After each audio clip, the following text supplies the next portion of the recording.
So mga par, pakita ko sa inyo yung pinapagawa namin bahay. Ayan. So tatanungin natin si Foreman kung gaano katibay ang ginagawa niya dito. So akit tayo siya taas mga par. So ito yung itsura dito mga par sa itaas.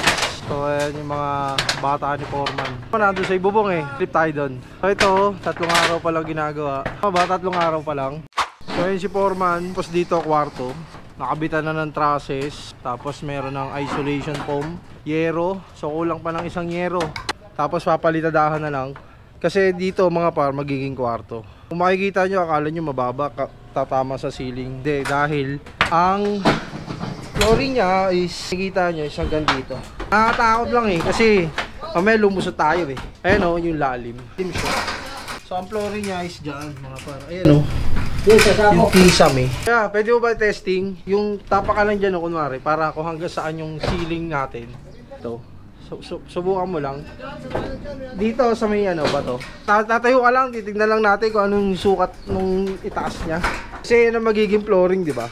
Kaya testing lang natin. Doon sa may bato. Oo. Papakalan dun.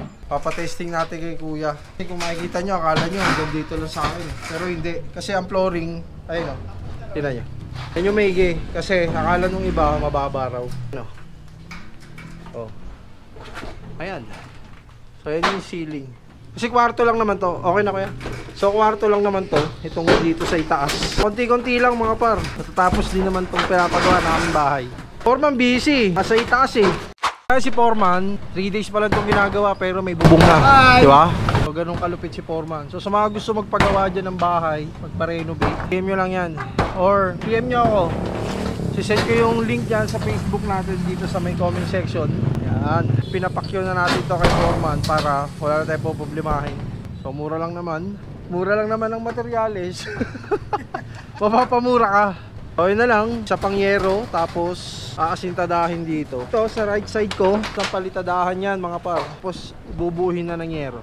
Yung si Talong, yung sasakyan nating Innova, saka parking. Target namin matapos to, mga 2 weeks. Kasi meron pang gagawin si Foreman sa Antipolo, doon sa kabilang bahay ng tsahin ko. Doon, buwan yun, bago matapos yun. Malaking project kasi yun So ayan napakaganda, napakalinis magtrabaho ni Foreman. So bukas, nakayero na lahat to. Ring na. Dito, mangyayari, hagdanan dito pababa. So yun si kuya nag-aasintada na rin.